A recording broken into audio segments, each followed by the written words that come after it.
navigate without GPS. It's pretty hard, especially out on the ocean. It's easy to determine and I always reverse these, latitude versus your longitude. And so in order to determine where you are in the ocean, you need not only to be able to sight to the stars, but also know how long you've been traveling, and that's why you needed onboard clocks.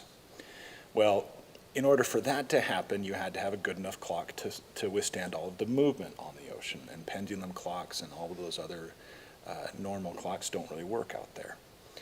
So in addition to that, you had to be able to have a standardized rule set that everybody used. So the British Empire decided, you know what, here's what we're going to do. We're going to call ground zero is going to be in England. It's going to be called the prime meridian, and from there, we're going to set all of the time zones. And on one side is one half of the globe, and on one side is the other half of the globe. And this is the prime meridian. And so my wife is currently standing on two globes and if you want to go ahead and advance, please, Whitney. And then one more. So that's what it actually looks like. That's me in the lower left. Wish we got your eyes in there. I know, right? So it was really busy, so it took us a while to finally, if you go back to the last one, please. It took a while to get a almost personless shot. So they've embedded this in the ground. It's just a lot of fun, and the whole rest of the place is dedicated to the advent and the development of seaworthy clocks that could tell time within a certain amount of error.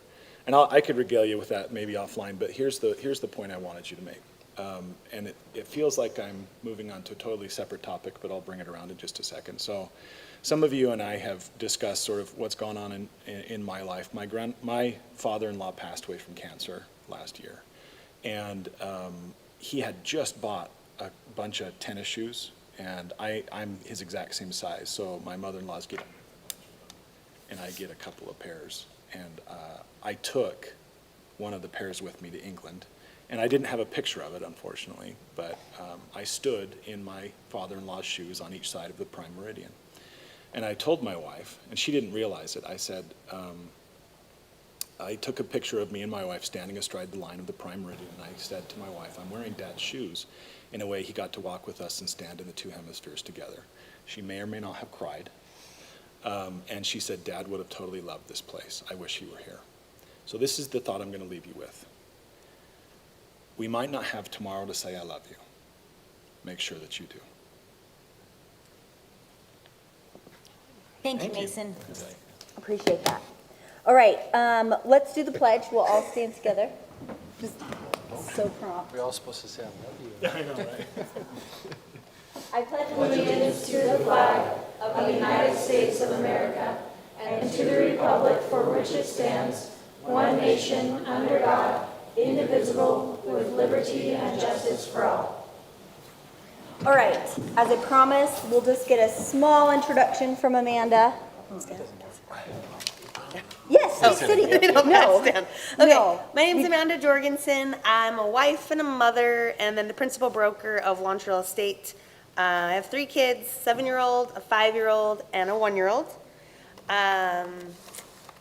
We love to travel. We are constantly gone. If we could, I'd always be gone. But yeah, I am excited to be here. I want to serve and just keep our city beautiful and crime-free. So yeah, happy to help and Cool. me to work. Assuming you're not traveling, you're happy to be That's true. Yeah, if I'm not traveling. No, we're gonna, now that my kids, they do the Chinese immersion program, and both of their teachers kind of set us down.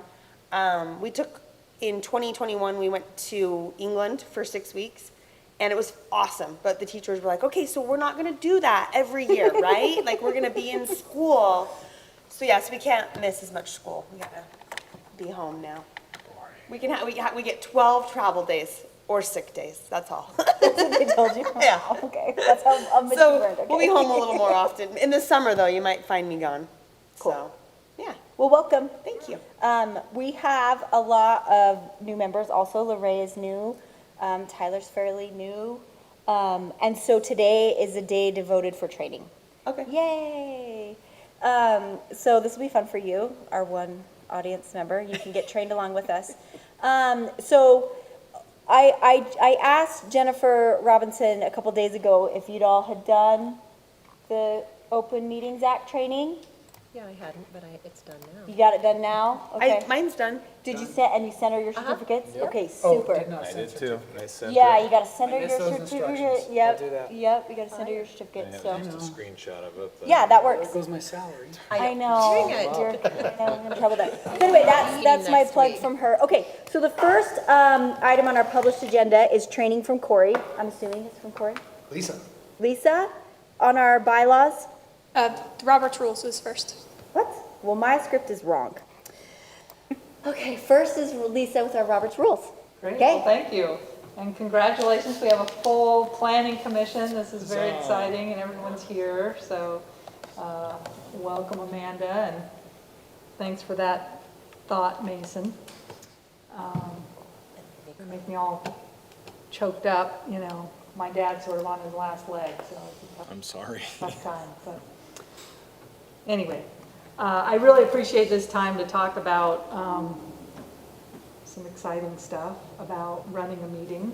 But this is one thing that I really think is helpful for you as public servants to understand parliamentary procedure.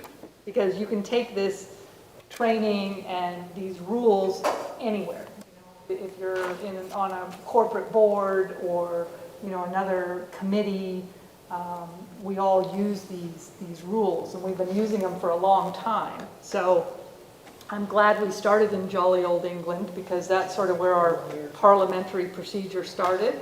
But the English rules were very, very complicated, and so when we sort of moved over here to America, we wanted to have our own and sort of simplify them, but each state or colony had their own rules, and so Thomas Jefferson sort of took the first, you know, trying to simplify them and say, let's just, you know, all have the same rules. And then in 1856, this, now I forget his first name, but anyway, Mr. Roberts came up with a book.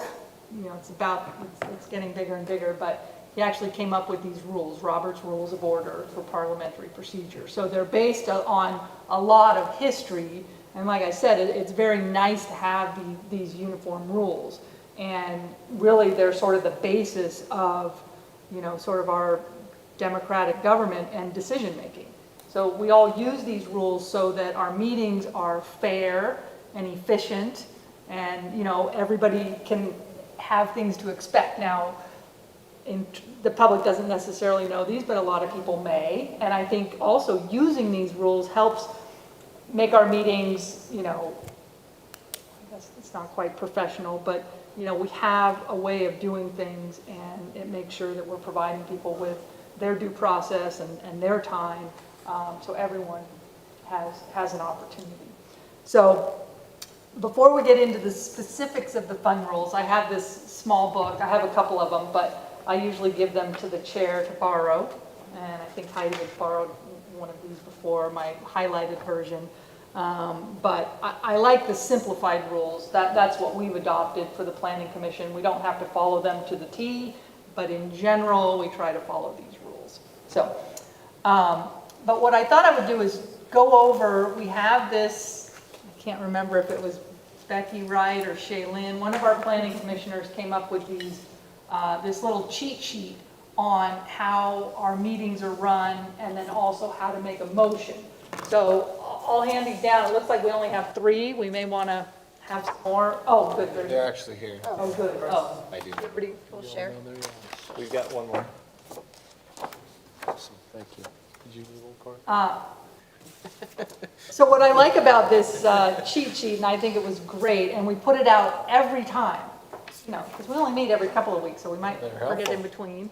But this is the order, so that you as a planning commission know, as well as sometimes we explain this order to the public. Like if we're going to have a really big public hearing, we kind of explain, hey, public, here's when you get to speak, and then once we've had the public hearing, we're going to close it, and then it comes back to the planning commission. But essentially, for every agenda item we have on our agenda, we start out with an introduction. And my recommendation for the chair is to actually sort of explain, you know, rather than just saying, okay, item number 1, you know, it's nice to read what we're doing, we're talking about a conditional use permit. Here's the applicant, here's the location. Because, we're trying to set the scene for the public that's here and as well as the planning commission, make sure everybody's on the same page. But also remember, people may be listening to this later. So we're creating a permanent record. So I like having that introduction. I think the introduction is important. The other thing I like about the introduction is if you're moving quickly from item to item and, sometimes staff, we're still taking notes on what the motion was and what's this. So if the chair, spends a little bit of time just reading what we're moving on now, gives everybody time to, get ready for the next item, as well as introducing the applicant and making sure they know you're up. Let them get their thoughts. So typically we start with the staff presentation. Some cities have the applicant go first. We haven't had great luck with that because the applicant just says, I'd like to do this, and I just would like you to vote yes. And then, they sit down. So we, in Centerville, we like to have the staff go first because they do a better job of giving the background and, again, setting the scene, telling us where it is, and analyzing it.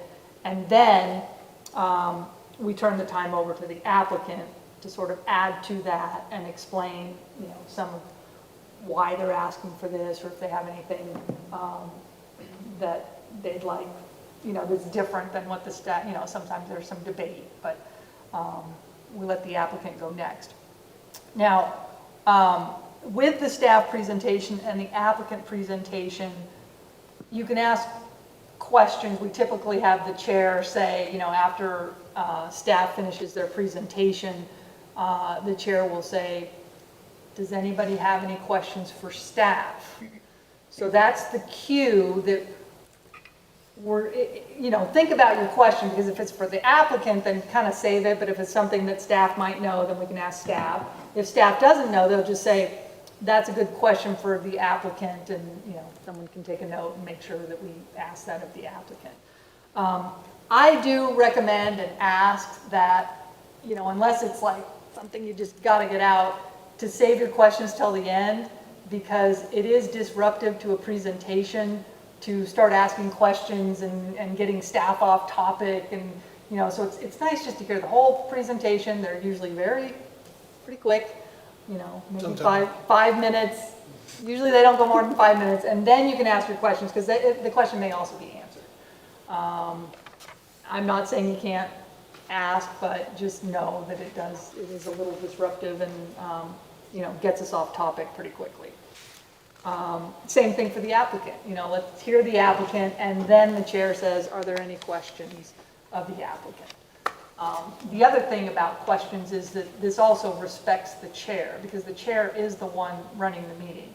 Even in Robert's rules, though, they talk about the chair being the referee. We're kind of trying to keep everybody in line, and so if you're just asking questions out of order, the chair hasn't recognized you yet, and then to be recognized, we're taking more time out of our meeting. So I'll get off of my soapbox on timing of questions, but I think it's respectful to wait till the end.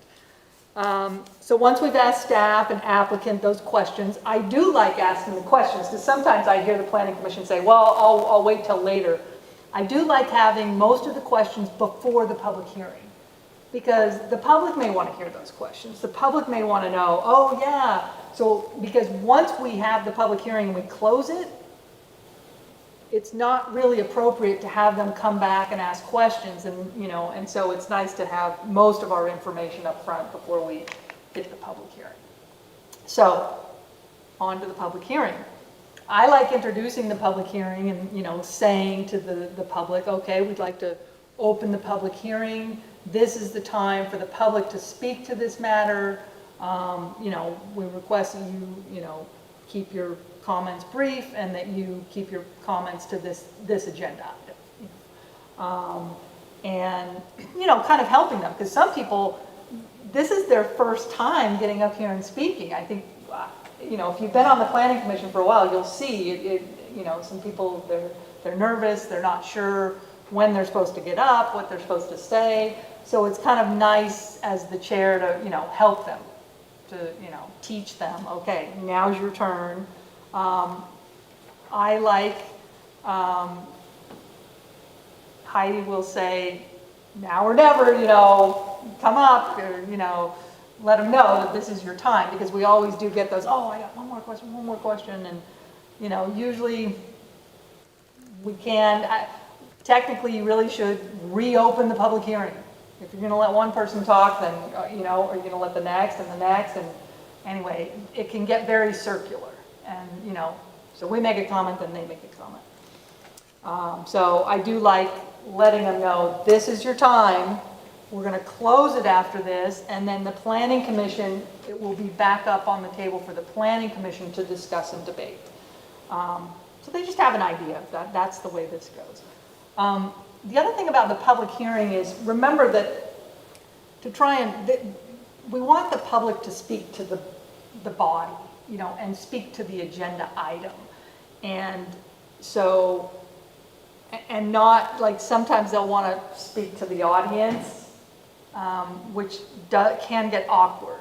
So I always like to say, I like to practice doing it correctly, even if no one's here, so that when we have 100 people here, we're still doing it the same way. So we practice. Anyway, that was a Lance Armstrong thing. I know we don't talk about Lance Armstrong anymore, but he always practiced to do it perfectly. And so that, whether he was just practicing or in the race, it was always the same. I kind of like that idea. But sometimes they'll turn around and speak to the audience, and it'll just be nice to say, if you could just address your comments to us, that's helpful. And also, I've noticed sometimes there's a dialogue, so a commissioner will ask the public's, a question, and that's okay. It's just when it starts getting to be a dialogue rather than, getting the issues out or something like that, then it's probably good to just get it back to the public hearing. We also try to answer all the questions that the public has at the end, and Heidi does a great job. Thank you, great question. We're gonna take all these questions and answer them at the end, because public hearing could get very lengthy if they ask a question, we answer. They ask another question, we answer. And it goes on and on. So we like to get their questions, and then we answer them. I understand that sometimes that's not satisfying, maybe for the public, because they're like, well, if I knew the answer, then I would have said this, this, and this. But I do think it's helpful for running an efficient meeting. But that might be a time where you say, okay, fine, we'll reopen the public hearing since we did introduce new information. You don't have to. It's not for them to respond to every single piece of information that you're basing your decision on. They've had an opportunity to review the staff report and other things. And so I wouldn't feel too badly about just closing the public hearing. So after we have the public hearing, we always give the applicant, we kind of answer those questions, and I like having staff answer the questions they can first. And then, so the applicant's not getting up and down, let staff answer the questions they have, and then we have the applicant come up and answer any other questions that came up in the public hearing. And then we give them an opportunity. It's sort of the closing argument. It's their application. So we like to give the applicant the due process and their closing argument. Do you have anything else to say? Now, this closing argument shouldn't bring up new stuff, but do you have anything else, you'd like to say and respond to this? And so we give them the last word, and that's why, because it's their application, and they should have an opportunity to respond to the information that's been presented. So after, you've had all the questions after the public hearing as well, then, and the applicant sits down. Like, I like the, noting these timings in the meeting, so you kind of wait for the applicant to sit down. Otherwise, they're going to linger around here, so you, yeah, so you can help. Dave from Dave's Auto just Yeah. never sat down. I was just like, you can go back. Yeah, and so now you can say, thank you, Dave. So now we've concluded the response from the applicant. Let's bring this back to the planning commission. So you're just kind of, letting them know, and if he still doesn't sit down, then you can say, Mr. Bell, you're welcome to sit down. We're done with public comment. Take a seat. Yeah, because what happens is then he's gonna wanna speak. He did, and he And had it's this out whole of order. dialogue with us. It was, and I And didn't it's out of know, order. I didn't know how to handle it. Now I do. And sometimes, this is what I like, is sometimes the referee needs help. Yeah. Like, if you notice that, and, I haven't done quite as much of this, because I think our meetings are really well run, but, sometimes someone could just say, Chair, I think that's out of order, or, just something, because it is hard. It is hard to say to someone right there that's speaking, and running the meeting is hard. So Heidi has a lot on her plate. For those of you that have tried to run the meeting or even think about it, like, it is difficult to, you've got to introduce the next thing, you're keeping track of all these questions, and, and then maybe you're not thinking about the guy standing there or someone saying something from the back. But I think you do a good job too. If somebody's in the back, we need them to come forward. Also as a team, please don't try to talk to the person way back there. Sometimes we'll ask comments to the audience, which is also out of order, because now we don't have it on the record. Now we're implying that it's appropriate for them to speak from the gallery, just those sorts of things. So just be mindful of trying to keep the decorum. So then, the most important thing is once we've had all of that, then it's time for the planning commission to make a motion and debate and try to make a decision. And so technically under Robert's rules, we really, the debate is not supposed to start until we have a motion. Oh, I've been doing that backwards. And it's okay, but, because we're not following them to a T, and sometimes it's like, oh, let's talk about this a little bit. But the purpose of the motion, basically the purpose of the rules is to make sure that the majority makes the decision, but the minority is heard. That's what these are. Majority makes the decision, but the minority is heard. And so with a motion, the reason we start with a motion is because we need a second. If we don't have two people in the room that think this is even worth talking about, we don't have to talk about it.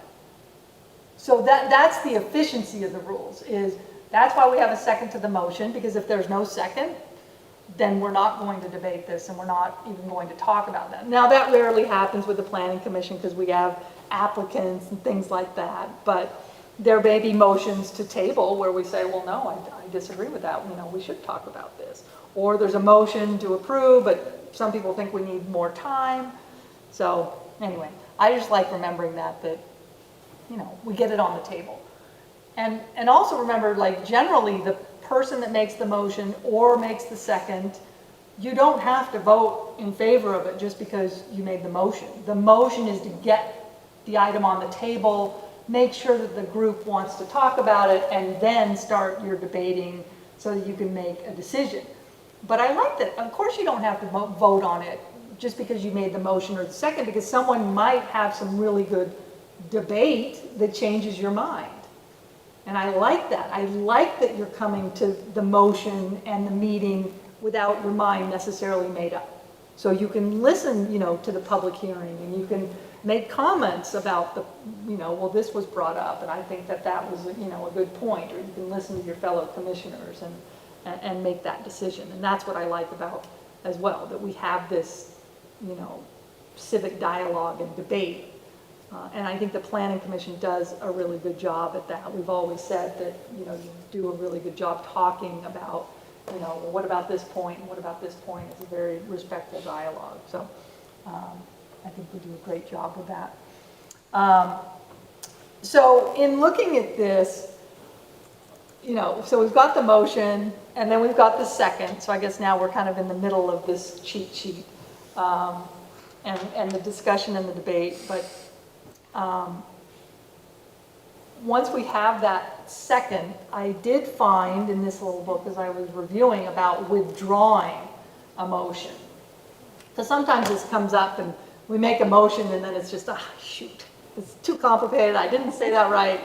And so typically when someone makes a motion, the chair will repeat the motion and say, okay, we have a motion on the table, is there a second? And then there's a second. So the rules do allow the maker of the motion to withdraw their motion. And to simplify this, what I would like to say for maybe our use of this rule is, because there's some technicality if it's been seconded or, read, but really if someone makes a motion and you just think, shoot, given all of this debate, and it's already been seconded, because usually that happens quickly. So 99% of the time, that's where we're going to be. You make a motion, it's seconded, and then there's discussion and you realize I didn't state that motion very well. Or, I don't even, I just want to withdraw it and start over. But I think the maker of the motion can just say, Chair, I would like to withdraw my motion. You do not need to get approval from the second. But what we should just do is say, is anyone opposed to the withdrawal of the motion? And then we just have a quick, actually if there's no, you can either say, if there's no opposition, if there's no objection, the motion is withdrawn. And then you wait 1,000, 2, 1,000, no objection, we're done, it's withdrawn. Now, I like the efficiency of that, because I think sometimes we get into that and we're like, oh, I'm going to withdraw it, is the second okay? But just say, I'd like to withdraw it. I mean, you could ask the second, but you don't have to, and then we'll just see if there's no objection, it's off the table. And then someone else can make another motion, or you can make another motion. So once we have a motion on the table, and it's been seconded, I just want to review amending motions, because this is another area where we sort of get lost in the technicality of the rules, or maybe how to do it. And the purpose of the rules is to be more efficient. Like, the rules should not hinder, they should help conducting our business and being more efficient. So once someone's made a motion, sometimes they'll say, hey, well, would you mind amending your motion to add that they add a 10-foot fence, and I want that fence to be yellow, and blah, blah, blah. If you're going to make a really complicated amendment, just own it. Don't ask the maker of the motion to add it to theirs. Just, say, I'd like to amend the motion to add, a 10-foot fence and blah, blah, blah, yellow. And then so you just amend the motion, make a motion to amend. And there has to be a second to that, to make sure that the group thinks there's merit to discussing it. And so it's seconded, and then you can discuss that amendment. And then you vote on the amendment. You're not voting on the whole thing, you're just voting on the 10-foot fence. And I love this, like sometimes when we have complicated motions, we'll sort of advise Planning Commission, just make a motion to approve with what we agree on. Because with the debate, you kind of know, so you make this motion with what you agree on, and then we take these really complicated things and make them amendments, because we can discuss just the fence or just the parking. So I do like that as a way to handle some complicated and controversial, conditions and things. So once it's been, let's say the amendment passes, then the chair will say, okay, we have the motion on the table as amended.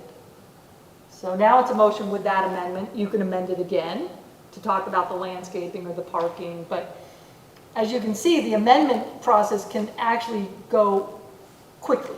Like, in my mind, it's faster than saying, hey, do you mind adding this? And does the second agree? And, I mean, if we just use these rules, it can be very efficient, and you add that. And, sometimes the amendments don't pass, and then we just go back to the main motion and say, are there any other amendments or further debate?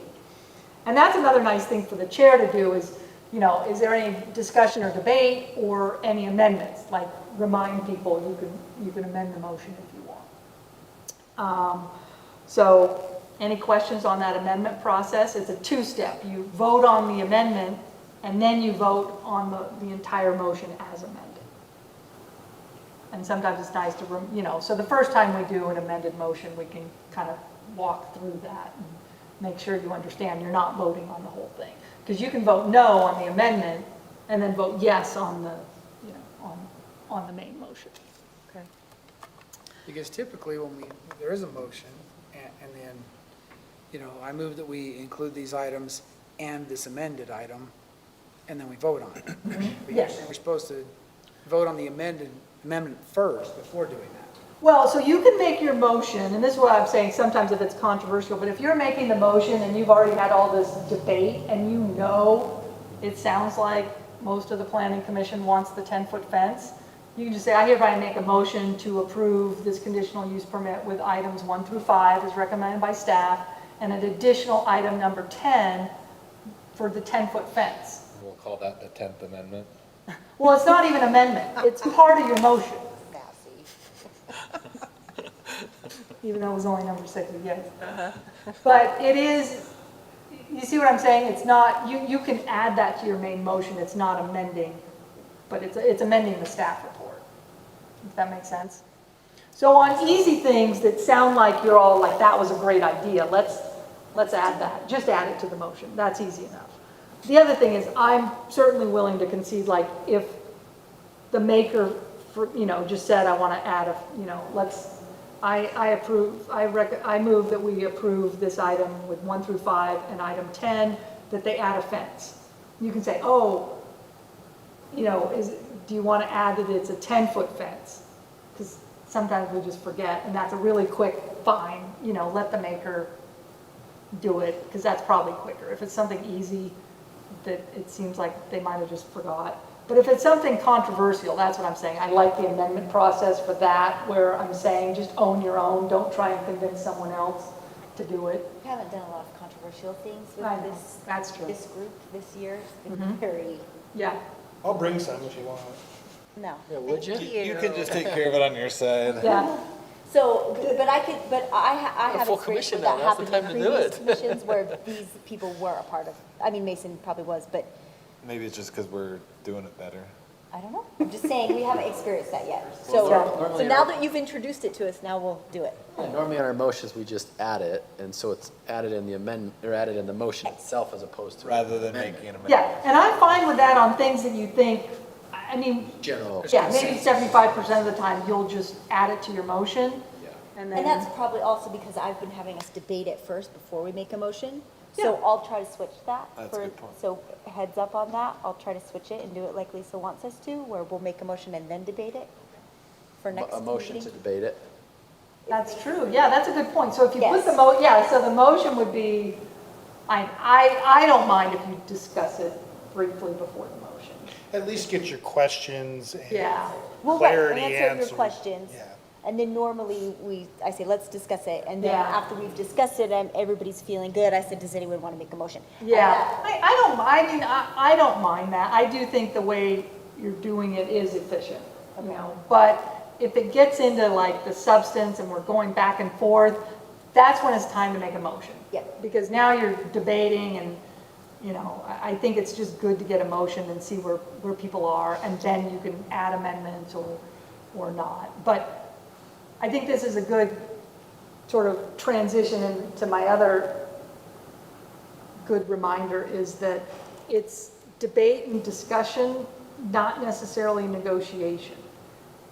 So what I found with some planning commissions is they want a unanimous vote. So they might add things that the majority doesn't want, just because we want everyone happy. That's not conducting business, because again, it's for the majority to decide and the minority to be heard. So they're saying, well, I want a 10-foot fence, but the majority really only wants 8 feet. So it's okay. It's okay to, say, well, go ahead and make your motion on the 8 feet or on the 10 feet, and then we can discuss that. But you don't have to have everyone on board. And I think, this group does a good job to just say, yes, I'm voting no because of this reason. I feel strongly about that. And so I like that. Let's see. So we've talked about the discussion, the amendment, and then the vote. So we do get some complicated motions, and it is nice for the chair to just right before the vote, repeat the motion, but I understand that's difficult, because sometimes they get really complicated and we don't want to restate it, because you start restating it and it's not accurate. So, but just help people like say, okay, remember, we're just voting on the amendment. What's the vote on the amendment? And then, okay, now we're voting on the main motion as amended, just to make sure everybody's, paying attention right before the vote. And, or to say, okay, we've got a motion to approve as, with the conditions stated. So I like that. And let's see, the tips here. Oh yeah, I think we went over all of those. So any other questions on the motion, amendments, withdrawal? Is there anything that, Reconsider, What? reconsider. Reconsider, okay. So, which also brings up motion to table. Technically, there's no motion to table in Robert's rules. There's a motion to lay on the table. There's a motion to, what? To stand on the table, is that Not stand on the table, yeah. There's a motion to postpone, but we often use motion to table. I'm fine doing that. So Did it we, last time. yeah. I like if you do a motion to table, if you do it to a date certain. So I say I make a motion to table to the next meeting, because then we don't have to renotice. If you make a motion to table indefinitely, We'll always renotice at that point. yeah, which then we renotice, and I don't really like using, I don't think the planning commission does this, but some councils have done this where they just make a motion to table indefinitely so that they don't have to deal with it, Yeah. and then it just never comes back. That's what my kids all In say. that instance, is it appropriate for the staff to remind us if we do something like, because I think we did table something just recently without a date certain. Yes, So is it appropriate for the staff to say, think hey, you do you did. guys want to table this indefinitely, or? Yeah, that one in particular is because the applicant was the one that needed to answer certain questions. There wasn't a time frame, so we'll renotice. But it does create an extra step and extra expense on the city's part to renotice if it's not tabled to a definite date. And that definite date shouldn't be 6 months down the road. It should be a meeting or two if it's something minor. But that particular application needed. So should we suggest that, table it till the next one? Or You could, two but they may not be away, or- ready to get it into the packet and respond in the report. yeah, I think sometimes you can just take the cue from staff, like if they're just saying the applicant's changing their mind, so we just recommend that you table this. Yeah, because really, in the end, if you were really true and correct, it should have been a motion to deny until they come back with a, That's not what you told us to do. I know, because it's so hard to say deny. Damn. Next time you just red have one. to say, sorry, you can't be on the planning commission. You're not ready. We'll talk about that a little bit. But to your question, if you do Yes. motion to table, it is on it's staff's responsibility, to keep track of that and bring it back up to the, but if you haven't seen something like, I don't know, the city council tabled some parking amendments, and sometimes they'll just say, hey, where's that project? If it's a long project and it's not a priority for us, having a reminder is kind of nice. So feel free if you remember something, like, why hasn't that come back up? Or we can just let you know that the applicant withdrew that. We do get that where they just change their mind completely. So if it costs the city more money, right, if you have A to, little bit more because you get a fee for the application, and then we're doing a step twice. It's not like we're going in significant debt, but it is not efficient so financially. we should push a little bit on having I a think particular date, or leave it alone? What do you want us to do? You make a great point. I mean, that should have been, this doesn't meet our ordinances. It doesn't mean that they can't resubmit, but it just comes across as, to the public, as Very you're negative. denied. Yeah, very negative. Well, I think she's saying, should the planning commission always just table it to the next meeting, the date certain? Is that the? That would be hard, and particularly in some cases, because they've got to go back, prepare plans, we've got to take them back to the DRC, then we've got to come back with a staff report, and to the next meeting, we're already a week You're ahead. already- You've already got all your paperwork for Yeah. the next meeting. So the this day of the meeting, this meeting has So already it would been, have to be the next. this meeting's already a week behind the next meeting. So if you were to do it to a date certain, it would have to be at least two. Yep, at least At two least meetings two. out, at least. And that's a fast turnaround. Yeah, And I'd so it would be say 3 or table 4. to resubmit if deemed complete Yeah. to this date. And I think that's where, yeah, just taking the cue from staff as to how complicated or how, much work they have, and, if it's something that, yeah, could maybe be done in 2 weeks.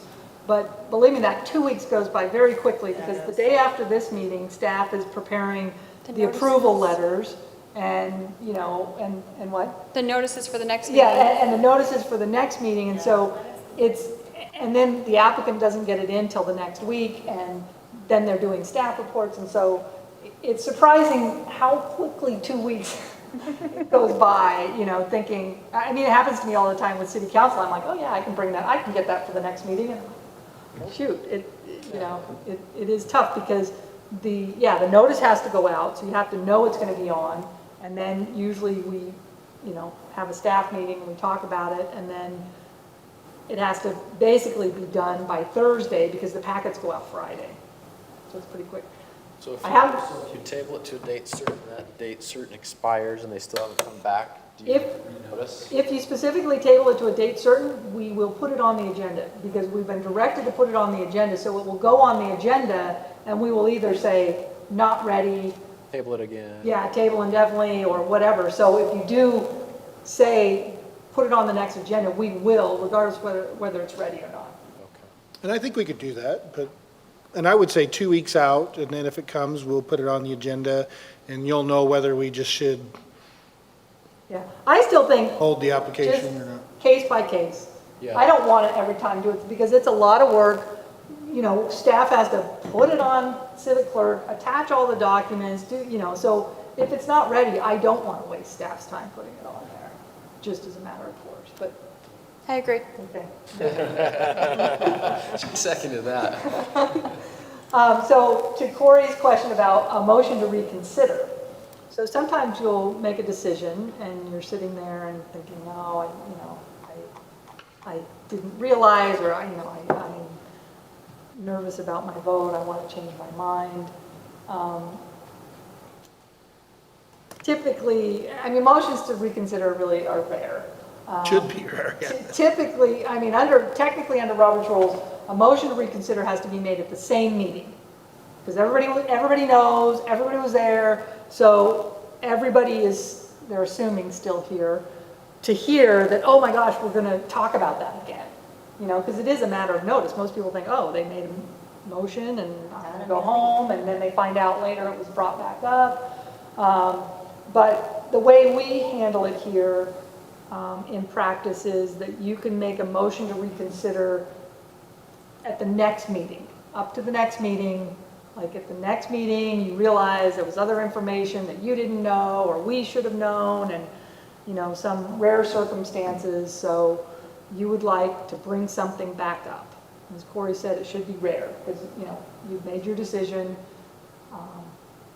Generally, and if it's not going to change the vote, it's not really something that we should take the time of the whole body to try and reconsider, but it does come up, maybe once every other year. We probably deal with a motion to reconsider, mainly with the council. But, so the person making and asking, to reconsider has to be one that voted with the majority, okay? And that rule is because we don't want people that didn't win to keep bringing things up. So if you voted in the minority, you don't get to make a motion to reconsider, because you already lost that one. You were not with the majority. Just support the majority vote and continue with other business. But if you are in the majority and you want to make that motion to reconsider, you can. So generally, you'll notify the chair and staff. We'll put it on the agenda, and it will be, request to reconsider action on this item.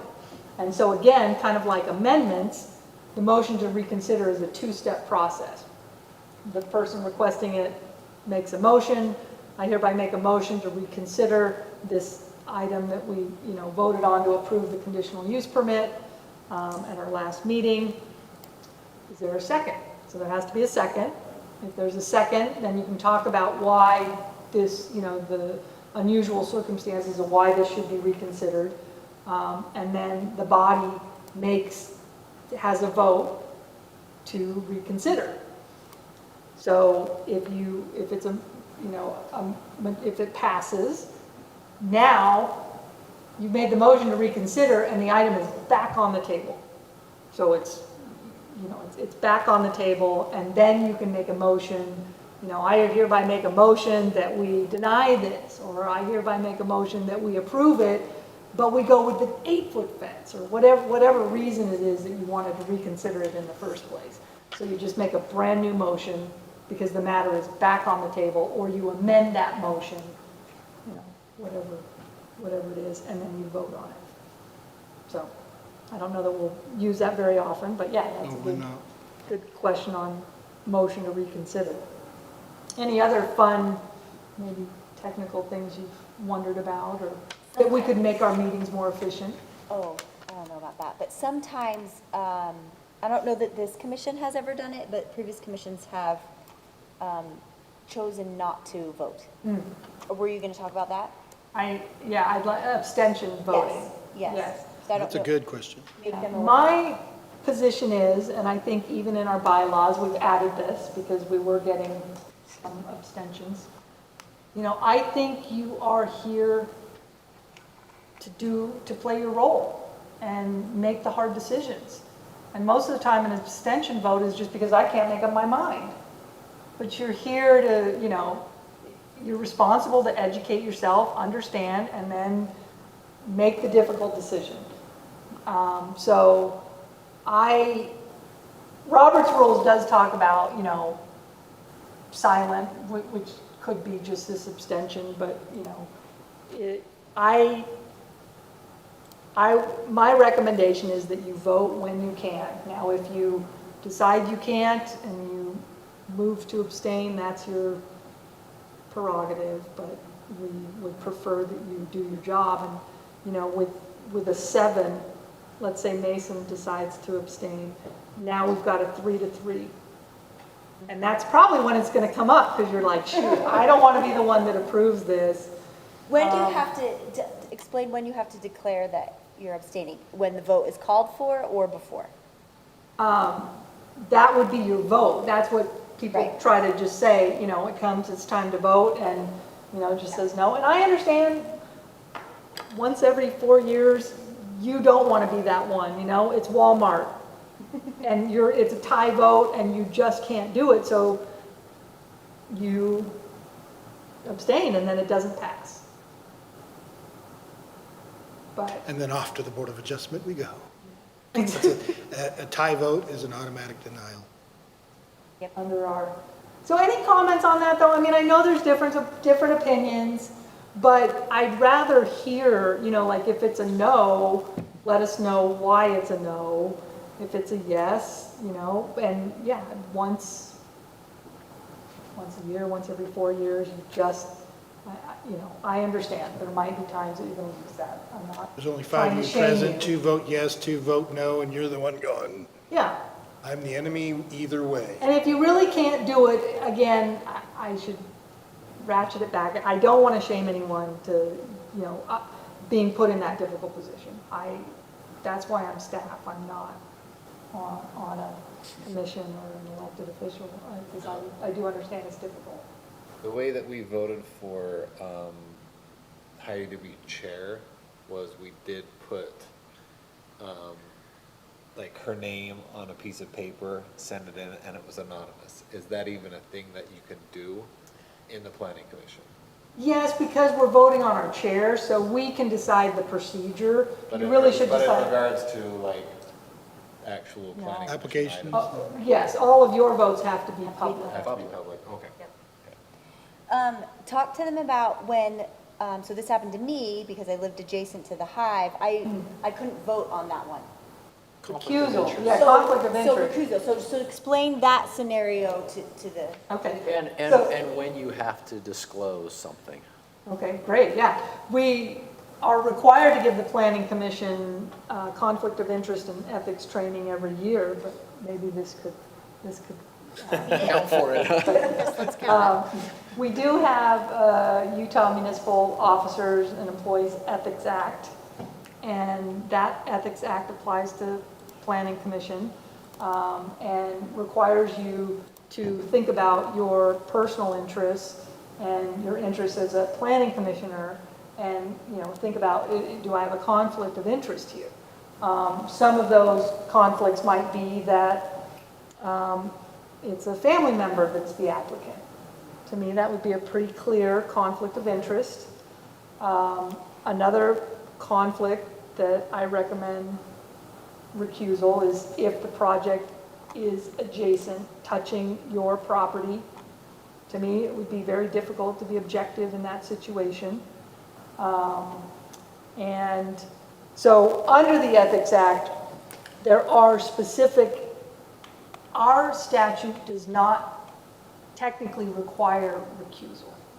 It's up to the individual member with advice from legal counsel. So my phone is always available if you have a conflict of interest question at any time. So, you know, if you think of something, I do prefer that you call me before the meeting so we can talk about it. And it might be something that I want to look into, like, oh, well, let me think about that, you know? But generally, it's up to the board member or the commissioner to decide whether they can be objective in the situation. Now, sometimes I'll say, well, I really would recommend that you recuse yourself because this one is clearly difficult to be objective, and someone may challenge our decision, because this is the first thing attorneys like to go for now, is to say, oh, you had a conflict of interest and you didn't disclose it. So it is very important to think about that, but what the law does require is disclosure. So sometimes you may come to the meeting and say, you know, I play basketball with this person a few times a year, but effective, you need to disclose that so people can say, oh yeah, okay, they've disclosed that. That's what the law requires before any discussion, that you disclose this. And if you do have a conflict that you want to recuse yourself for, again, if you're going to recuse yourself, let staff and the chair know ahead of time. Now, you may not know because you're like, oh my gosh, I didn't realize this was Young Power Sports. I just bought a car from them yesterday. You know, maybe I better, do I need to recuse myself? And not necessarily, you know, if you're not gaining special privileges for yourself or others, you're not doing business with them, you know, those are the types of issues that are under the law that need to be disclosed. Or if you're doing business with the city, but yeah, if somebody's up here and it's just, you know, it's just nice to disclose that and then we go on with the discussion. But if you want to recuse yourself, let us know, and then the chair will say, okay, we introduce the item, and then we say, I just want to turn the time over to Commissioner so-and-so to give a disclosure or to state a potential conflict of interest. And so if you're going to recuse yourself, just state, I usually like saying what the connection is, you know, this is my business partner, or, you know, my law firm represents this developer, so I need to recuse myself in this situation. And then we ask that you step down and sort of step out into the hall, just because, number one, Body sitting up- language is a big deal. What's that? Body language can. Yes, so this is and this was a different city, but someone recused themselves. You know, first of all, sitting up here is very awkward. You know, you've just recused yourself, but now you're going to strong arm your, you know, like, what? You mean you said what? You know, you're up there, so just walk away. But in one city, I had, someone had recused themselves and they were sitting in the back, and after the developer, the applicant, anyway, they were alleging that the city council member sitting in the back was giving hand signals to the city council, don't do that, or what, maybe they were nodding their head, no, like, don't do that, you're still trying to impact, the people, and the appearance is that, obviously, you all work together, and so you're all on the same team, so if somebody back there doesn't want it and they're telling you no, perhaps, you didn't make an objective decision. So anyway, based upon that unnamed city, it's best to just sort of. In my instance, when I recused, I decided it was better for me just not even to attend that meeting. So I just didn't even come to that one. Just, that was. Because that might have only been the only thing on the Yeah, agenda. I mean, it may have been the only thing, or there may have been one other thing, but I just didn't. It just was easier not to. You just told her in advance? Yep, yep. Yeah, and let us know, because it also does impact. Because you gotta whether make we sure you have a quorum. Right. But you minus couldn't, you one can't be might a change part it. of that quorum anyway. Right. If you recuse yourself, you can't be a part of that quorum item. But for the others, if there are agenda items, anyway, Yeah, then you could, I don't know. yeah. So I think, you can come. It's and- just good to be good on the communication, I think. Yeah, yeah. Just open communication is good.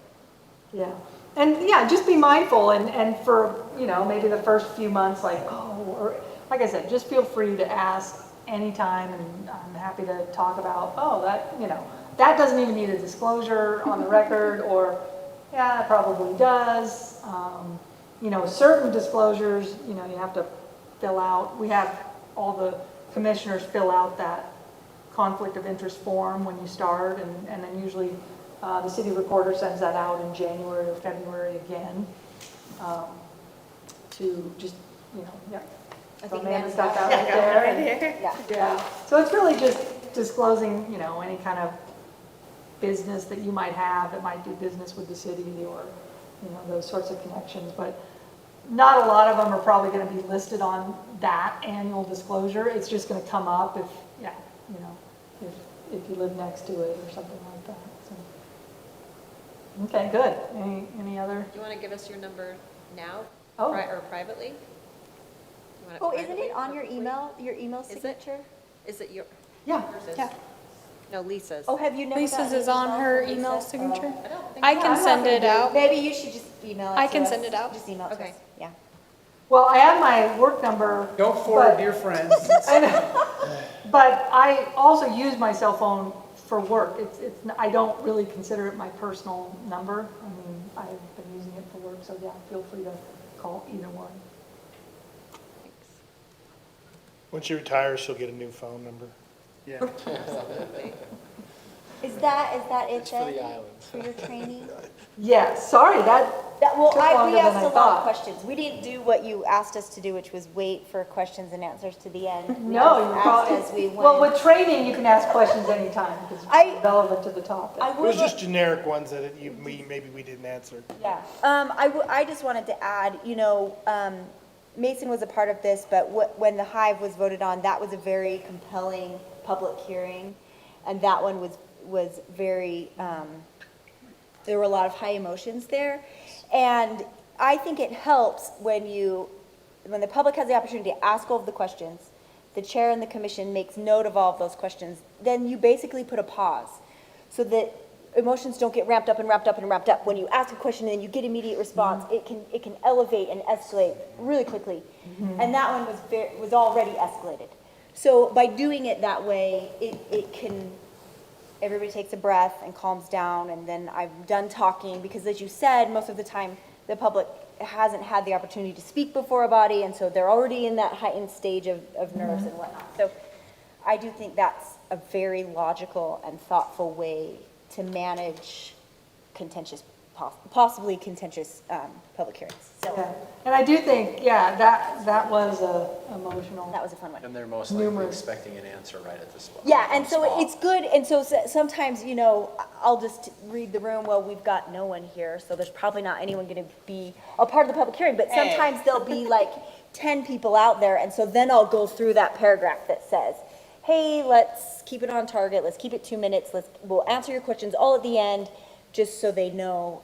I try not to say that every time because I try to be efficient and respectful of everyone's time, so if I don't need to say it, I won't. But anyway, I will say it if I see there's a lot of people out there. So anyway, all right, thank you, Lisa. I appreciate it. Sorry I missed you on my script. Is now time for Corey's training? Is now number 2? With Shorter. the commission and the bylaws, which I honestly, I'm fascinated by bylaws. I don't know why. I just love to follow the rules. Like, they just make me so comfortable and happy to like, here's the rules, this is what we do. You know, and it's the same with Robert's rules, but those are very complicated and sort of like not standard, like we don't act like that right now. But anyway, so let's hear it. I'm real excited. I'm This is just good. going to hit a few highlights, and then you can decide if you have questions. Just stepping back a little bit, you know, there's been discussions and sometimes questions of what's the purpose of the planning commission? You know, why am I here and what am I doing? And it's actually a very complicated issue about what is the planning commissioner's role, particularly given circumstances of state law and so forth. But just real generalized, we're using the police powers under the Constitution. And under complicated past case law, all the way back to the 20s, health, general, and safety, welfare, you can, as a municipality, regulate land in that manner. Now, there's lots of debates in case law about what's health, safety, and welfare issues, and we get tested by it all the time. But, you know, now the states have the power. You know, we're not a commonwealth. The state has that land use right. They retain that power. And what's really not known is it's on, if you will, it's lent to the municipalities. The state maintains, and they adopt the Land Use Management Act and say, here are the rules that you have as jurisdictions to regulate land. And so there's a lot of politics going on in the state legislature through the years about what cities can and can't do in the Land Management Act. And you're seeing more and more involvement of the state legislature. Even to, after 30 years, I disagree with some of the things that they're doing.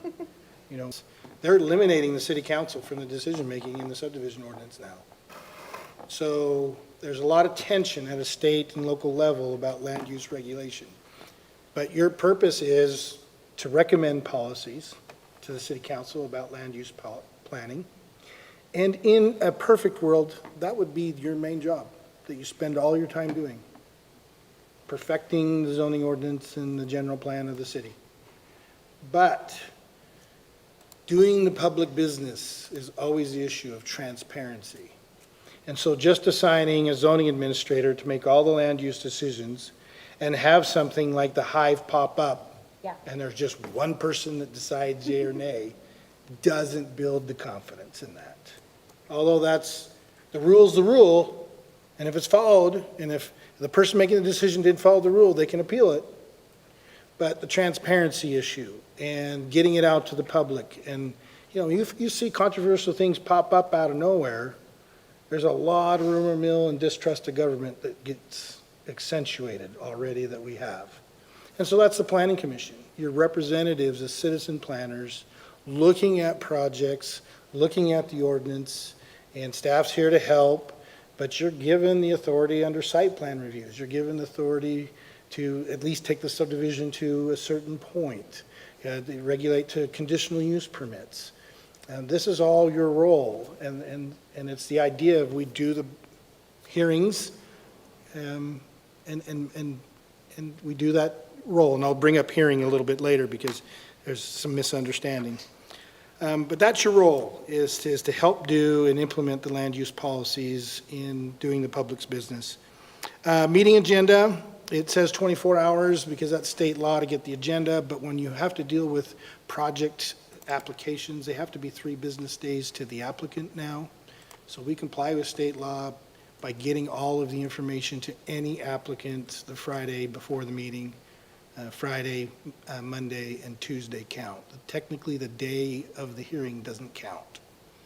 And so that's why it's sent out on Fridays, because that counts on Fridays. So your 3 business days is required now under state law because what's happening is You didn't see the axe coming down until you arrived to the meeting from staff as an applicant. Not everybody was doing it that way, but sometimes you just didn't know what you're facing till you got to the meeting. And so now it's like, no, you got to tell the applicant where you're at into the process. Your notice is mostly just by email?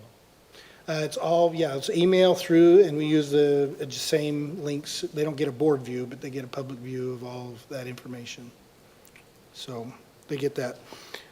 Back to the hearings issue, I just put in there, this is the whole debate of what constitutes a public hearing and what can be used in a public hearing. And yet there's a trigger word nowadays, I think is treated more negative now, is what's the difference between the hearing and getting information and the clamor of the public?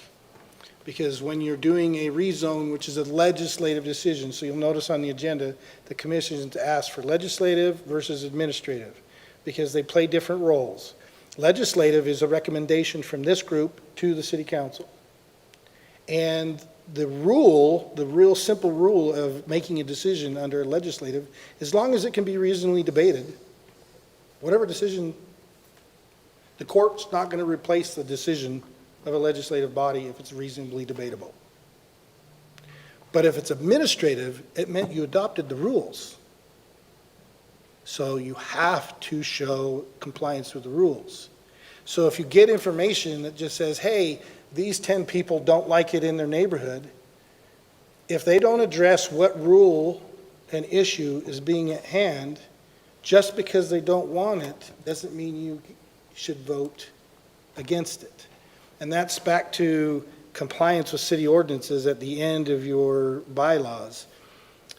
This is where we don't do a good job for a number of reasons. But the public really doesn't come to the meetings reading the zoning ordinance and coming in saying, you know, I think that light exceeds the candle power that's listed in your ordinance, and so I don't think you should approve it. They come because it is affecting what they would perceive the quality of life. And how I describe quality of life in my mind is the mental map of your city. In my experience here, not a lot of people care what happens on the west side of I-15. A lot of people care what happens in the foothills.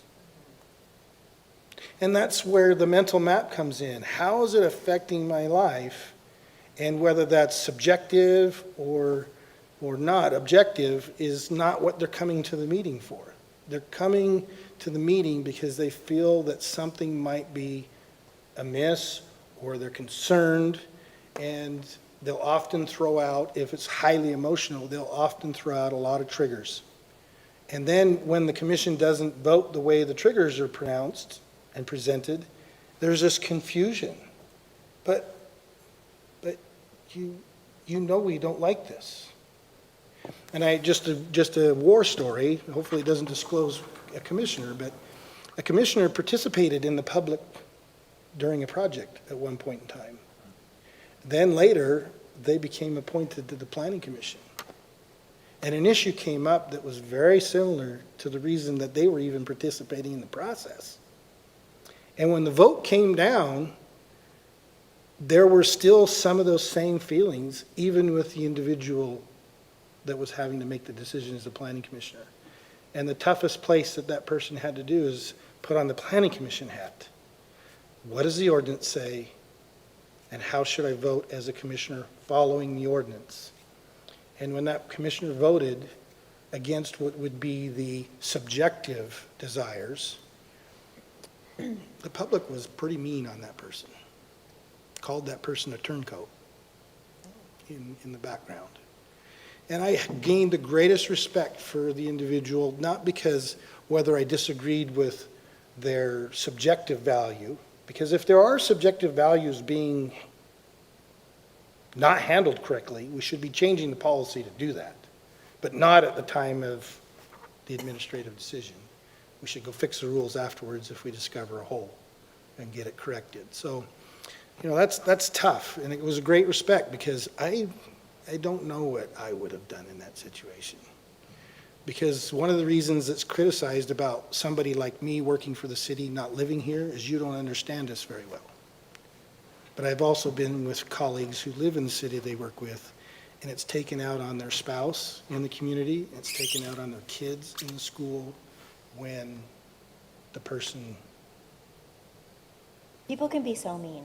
can be very Just- mean. Just like that, let's just say it. And people can also be very compassionate, but it's real easy for uninformed person to just jump to mean. Yeah. And so I'm with you. I'll probably never live in a city that I work in. Yeah. And it's hard because you're citizen planners and you know people, a lot of people, or a lot of people eventually know you. And you're going to feel all of that social pressure as part of your role as a commissioner. And it's a really difficult place. It's easy to be staff. Just look at the ordinance and write the report. Now, I simplify it. It's not easy when you're staff and you tell somebody no and they run up to mama and papa at the city council and complain about you. You know, that gets more difficult. So I appreciate what you do. I appreciate the difficulties that you might place yourself in. And it's a difficult thing to say, I've got to be a planning commissioner, even if I don't like the outcome. It's really hard. And then if you really see a hole in the outcome, now, outside of that process, this is your role. Let's go fill those gaps. Let's go fix those problems that are going to have, because no ordinance, as much as we think it's the Bible, it's not. It can be changed, it can be moved. You know, you get your vision, you try to implement it, you see the mistake, you change it, or you change your vision and reset. State requires you to change it. Yeah, sometimes against your will. Yep. So, you know, you have a big role to fill, and so hopefully I've pep rallied you good enough. We appreciate the difficult decisions and places that you're in, but you're doing the public business, and there's good that you're checking against staff, and sometimes it comes across that you're rubber stamping staff. You know, and I hope you never feel like you're just rubber stamping staff. Hopefully, the feeling of rubber stamping staff is we're giving you the correct information where you see the decision you should be making. But there's little stuff inside the ordinance that's subjective. And you know, what I would see is a would, should, and could versus what the group sees as a would, should, and could. And I give the last metaphor into it. I was taught the jelly bean experiment. I don't remember what university it was or what they did, but it's in a book written, you know, you guess how many jelly beans into it. Now, you look at it, and it's like, you know, 300, 400, 500 jelly beans, and somebody will say 2,000, and you're like, you are up in the night that there's 2,000 there. And then you have somebody, oh, I think there's 50, and you're just like, you're up in the night that there's 50. But they found statistically, and they did it with finding a wrecked submarine. When you gather all of the information and average it, the average is closer to truth. They found the submarine, taking different experts, averaged it, and I think it was within a mile of where it actually sank when they searched for it. So the jelly bean experiment is we need this group, because in the end, all that tension and I voting this, and I think there's 2,000 jelly beans, and I think there's 10, when it averages out, you usually get to a good place. So thank you for your role. That's my pep talk. Purpose of the Planning Commission. Thanks, Corey. Thanks. All right, so this third item, I was a little confused. It's just discussion for commissioners' questions. Just in that they case you might had some have. stuff So that if you're like, anybody- hey. So if anybody has any questions, now's the time to ask them, I guess, to Lisa and Corey and Whitney. Can we go over the administrative decision compared to the legislative decision again? Sure, yeah. I think that was a handy one. And Good one, okay.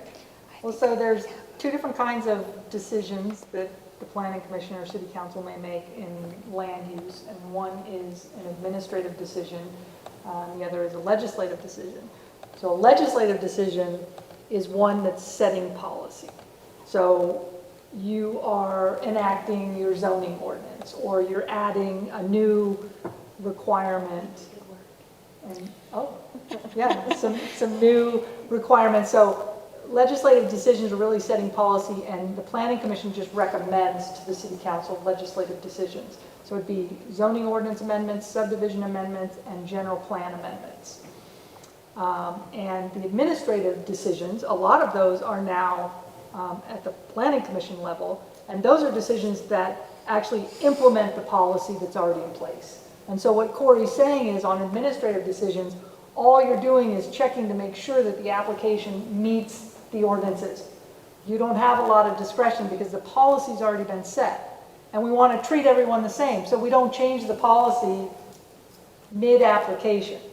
So administrative decisions are going to be your conditional use permits, your site plan, any kind of subdivision approval, and all of those decisions are really the planning commission. So you're making a lot of administrative decisions, making sure that the application meets the ordinances.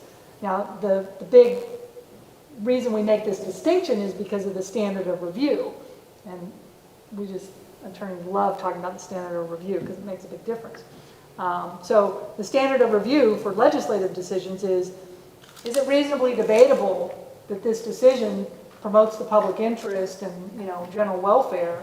And so as Corey's mentioned, like the courts give cities this broad discretion, like the broadest discretion in terms of standard of review in setting policy. They want cities to be able to decide and set policy how their city should look. So that is, the courts do not want to replace the opinion of the elected officials. They've been elected, and so they give them broad discretion. As we've always said, a legislative decision of a city has not yet been overturned, given that standard of review. And so sometimes you'll hear me or Corey say, we do not want to be the first city that overturns that great record. So even with legislative decisions, I like to have some sort of, it doesn't meet our general plan, or, we don't have facilities. So we still put findings for our legislative decisions to support those, because we don't want to be the one that brings that sandcastle down. Administrative decisions, the standard of review is substantial evidence, meaning there has to be substantial evidence in the record to support the decision you're making. So if you are going to deny something, you have to show substantial evidence in the record that this application does not meet the policy that's already been set. How does it not meet your code? And there has to be substantial evidence in the record. And that substantial evidence is, that quantity and quality that would convince a reasonable mind of the decision that you're making. So, kind of a reasonable person standard. But, and on administrative decisions, we really need to have that evidence, and it can't just be, it's going to increase crime. So we used to say that, and then there was a case that came out, or it's going to reduce property values. We hear that all the time. And so some of these administrative decisions, cities were denying them, planning commissions, because it's going to increase crime, it's going to reduce property values. And the courts kind of said, that's not substantial evidence, that's not credible evidence. You need you need an expert to say it's going to reduce property values. You need an expert to say it's going to increase crime. Both Walmart statements. Yeah. So. Reduce property values and crime will increase. And this was we already knew the case law and the standard, and so in Walmart, we did have real estate people come and testify what it's going to do to the market. We did have a letter from the police chief. What is it going to do with crime? Because you can't just speculate. And with administrative decisions, this is the last point, when we talk about public clamor, it sounds like a negative word, but it's just, a lot of people coming and saying, we don't like this, or public input. But essentially I just like to call it public comment, but public comment or public clamor can be used as a basis for making a legislative decision. This is not good for our community, but public clamor cannot be the basis for your administrative decisions. You have to have some credible evidence for that substantial evidence standard. Mason, anything I missed on that? You nailed it, as always. Okay, and we have, Well this is done. good, some slides, all right. Do you have the standard of review one? No. Okay, those Yep, are the there you go. samples, yeah. Reasonably debatable, substantial evidence, yeah, public clamor. I've got a question on the legislative side of things. Did I hear you right that the commission can actually make a motion to, or like be a, bring an application to amend an ordinance? Yes, if you want to amend an ordinance, there are 3 initiations that are allowed. So the city council, obviously, a person with a land, interest in land can come in and say, I'd like to change the rules, or the planning commission. That's your citizen planner hat. You can discover something that you think is not appropriate, and after whatever raised it is resolved, you can say, hey, I think we need to fix the ordinance here. And if the body agrees, then you direct staff to initiate the And we did text that with change. the parking study that I don't think many of you were a part of. Maybe you were, it's Ellen. I think that was one that one of the commissioners previous had brought up, and we worked with staff to adjust the parking requirements. And So get thinking, because you got to get Corey busy before he's no longer here. And there are problems in the zoning code everywhere. Yeah. And that's been, Do we have a list of those, or? Yes, I have a list of those. that- We've usually sat down with goals with the Yeah. commission each Yeah. year. I was challenged once to try to bring up issues, and it just got mired in controversy, so we generally have just gone with the goals of the commission and council, but there are problems that need to be fixed. Can you show us them, or can you create? Yeah, a list? I've even prepared for the new director those lists. Can you share with us? Let's Yeah. start checking them I think off. she wants you to email that list to us. Yeah, I can bring the list together to tell you what That would be a problems I good see. Yeah, I'd like to see it. don't post it, just email it. Yeah. Right. Or don't even email it, because then we'll grandma request it. Just burn after reading. Yeah, I'm in that So, work right wait a now. minute, I'm supposed to get 7 burner phones, send it to you on my burner phone. Voicemail to everyone. But to that point, like, I've said to the planning commission before, like, we need to update our general plan. It's I agree. It's old And I think that's we where need the to update council's it. at is, But that one's hard because it does involve the council. You kind of need a money allocation to do it. We could, in theory, the planning commission could go point by point by point, and we could, in theory, write our own general plan. yes. We're set up to do that. But that's not something, It's a big ask of it's time. a big ask of time. But we are going to rely Kate. on the planning commission because we need to update our subdivision ordinance that we've been mentioning. So And that- so we that- will rely on you. The planning commission has been heavily involved in that kind of detail, and I think the council really appreciates that. Don't say That that kind too of quick. detail of the commission's input. So, Anyway, food for thought for your newbies to carry on next year. and the council has set aside and prioritized that in the budget to redo the general plan. Yeah, and one, just to add to one theory, it could be where, over time, you do put down some of the permitted use and types approvals to a zoning administrator level. It'll leave the appellate process in place, because you have to. Yeah. And now the commission starts splitting its time between things of current planning, we call it, what's happening today, versus long-range planning, like perfecting the zoning ordinance, doing the general plan. And I think that would be maybe more rewarding for individual commissioners to do that, but it would be a very different type of time commitment. And I think the commission would have to get to that place where they want to spend rolling up the sleeves and perfecting policies, and, Back to the 3 to 4 hour meetings. yeah. Oh, Yep. Just saying. I'm just saying too. Oh. Just saying. So anyway, okay, cool. When are you leaving? I'll tell you a joke, not soon enough. No, December 29th. December 29th is my last day. Oh. Have they started applying? Have people started applying yet? Are you Have they gonna put it apply? out there? No. The answer was they were I going to told you I will start, never live where I they were work going to start putting out notices in October to try in to, October. It'd be nice if someone could come on board that you could train instead of you leave and maybe mentor. start in January. That's always fun to start a job that way. Isn't there a Whitney Spencer? Isn't Whitney Spencer underneath you or something? I'm Whitney, Well, Whitney Black, Whitney Black. Not Spencer. not Spencer. Not yet, yeah. There's a council member, Spencer Summerhays. Oh, but not wait, okay, maybe I got those confused. Anyway, okay, so, if anyone has any last questions? I just have a comment that I would be more than willing to not exactly split time, because I don't want to sit in a 3 to 4 hour meeting.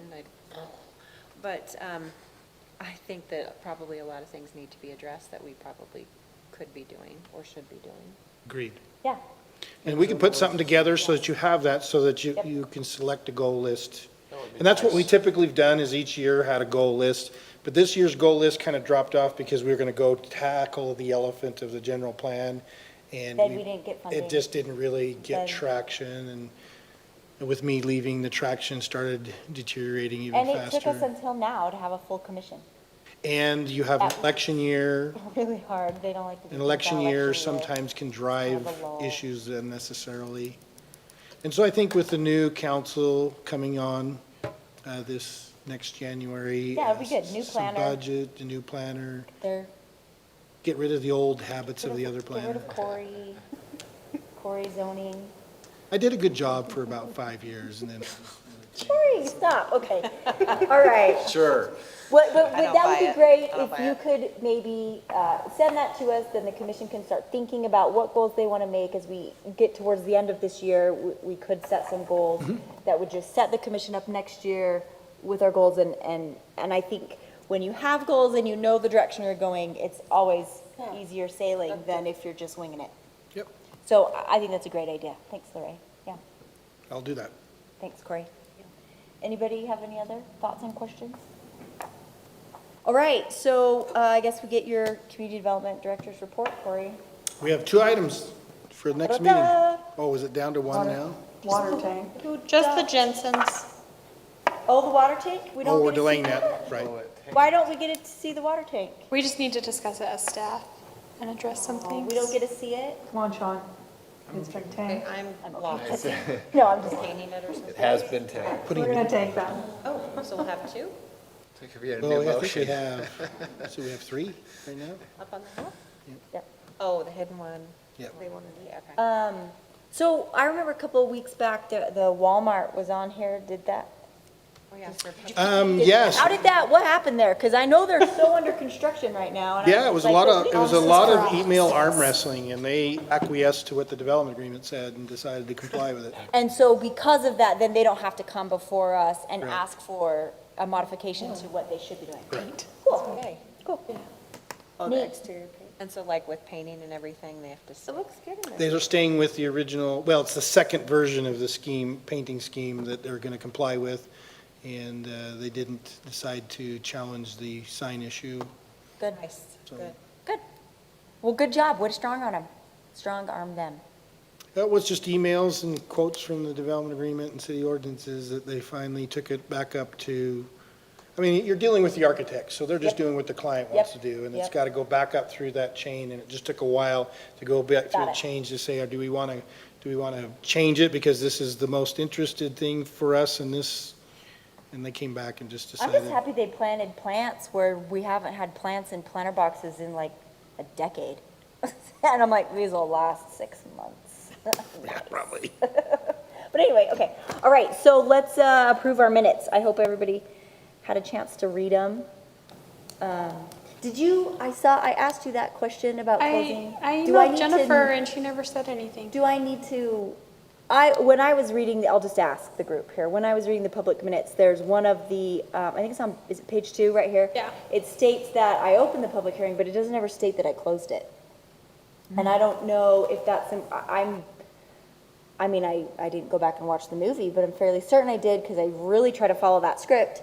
So do we need to make a modification to this that says, chair I should think I would add to close that. the meeting at 7, close the public hearing at what, Yeah, no, no public comment was given. One Well, was. one was, Jan gave up and she was super excited about it and was like, we have to do this she was the one who said, we have to do this to save, #save Pheasant Brook or what, Something like that. Anyway, and then she was the only one. And so then we closed it after her. So so I guess what I'm asking is, should we change change the, yeah, change, after add, after. No further after the- comment, public hearing was closed. After public comment from Jan, Chair Shagrud closed the public hearing. Put it in your motion. Wow. See if I can do it. Okay. So that'll be what I want to do for page 2. Okay, but first we go, so that's how we'll do that. Okay. So page 1, did anybody have any thoughts? Page 2, I clearly had thoughts. Anybody else have any other thoughts on page 3 and 4, 5? Okay. All right, then I'll make a motion that we amend the minutes to add after, on page 2, we amend the minutes on page 2, after comments given by resident Jan Hagan, that Chair Shagrud closed the public hearing. Okay. Do we have a second? Second. All right, we have a motion and a second. We can vote this one all together. So we'll vote this together. Everyone who wishes to approve these minutes, we can vote with aye. Aye. Super. Okay, thanks. Motion passes. We'll approve the minutes. Does anyone have any I'd love to give last closing thoughts. Okay, our training went long. This was like a long meeting for us. Normally, we're like the 12-minute mark. I mean, that was like a world record. That's record-breaking. I don't know how you do it, but good job. Okay, all right, well, I'll make a motion that we adjourn. Second. All right, we have a motion and a second. We can vote this one together. Everyone? Aye. Aye. Aye. Aye. Super.